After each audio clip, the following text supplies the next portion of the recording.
souvent des délégations veulent visiter, et des touristes également, puisque l'histoire de Béhanzin à la Martinique, qui a laissé des familles. Voilà, il y a des descendants du roi Béhanzin.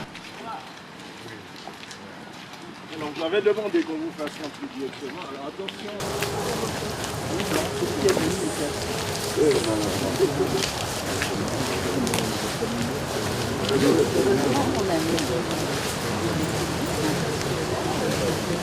Ce projet sera sans doute réalisé dans le cadre de l'appel à projet qui a été lancé, pour lequel des entreprises doivent répondre.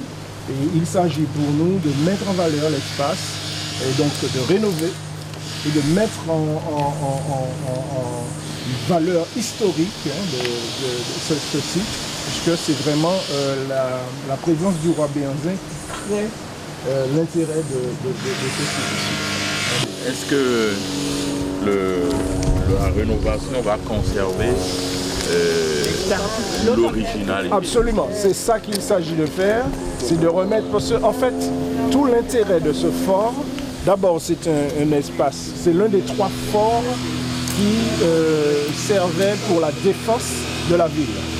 Donc les 3 forts qui sont en hauteur, hein. Donc Tartanson, Fort-de-Zé et le Fort Saint-Louis. Donc là, ça cinglait la ville de sorte à garantir la défense par rapport à une époque où il y avait bien sûr beaucoup de convoitises du territoire, les Hollandais, les Anglais, parfois les Espagnols aussi. Tout ça se battait pour la propriété des îles.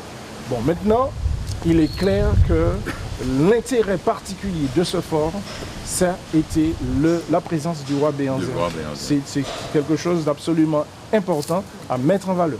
Donc on ne va pas le mettre en valeur juste parce que c'est en hauteur et puis c'est un fort qui somme toute n'a pas d'intérêt supérieur aux autres forts. Le fort Saint-Louis, si vous l'avez vu, bon, c'est un fortin d'une certaine dimension, mais c'est le roi Béhanzin qui fait l'intérêt de ce fort. Donc il va de soi que l'appel à projet tourne autour de ça, et les entreprises qui vont répondre, les porteurs de projets, hein, quels qu'ils soient, hein, entreprises ou autres structures, auront pour mission de mettre en valeur l'histoire, spécifique de ce fort. C'est important. Nous avons fait l'acquisition, la ville a fait l'acquisition du fort qui appartenait à l'État français. L'État français. Il y a plusieurs objets de cette nature. Il en est de même, nous avons des tractations pour le fort Saint-Louis. Hein, maintenant, bon, tout cela doit revenir dans le patrimoine martiniquais.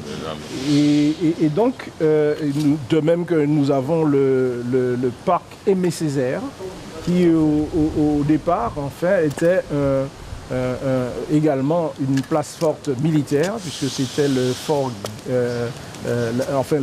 l'hôpital militaire et le fort Gallieni qui se trouvait là. La ville en a fait l'acquisition, il a fini de payer il n'y a pas si longtemps que ça. Donc Aimé Césaire a pris la décision de faire l'acquisition pour y mettre le centre culturel. Donc pour vous dire que c'est une préoccupation césarienne que de mettre en valeur la culture, mettre en valeur l'histoire, mettre en valeur nos liens avec l'Afrique que vous connaissez. Vous allez d'ailleurs visiter l'espace muséal Aimé Césaire et la maison d'Aimé Césaire et vous verrez la simplicité de l'homme, mais sa préoccupation permanente quant à la mise en valeur de notre culture et de nos liens avec l'Afrique permanents.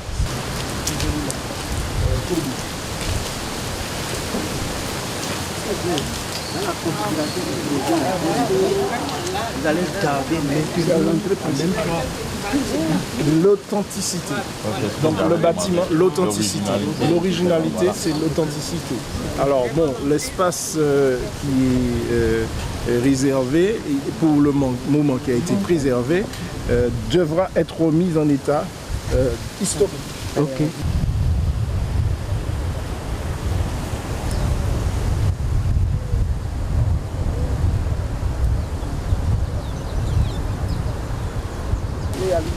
L'appel à projet a été lancé.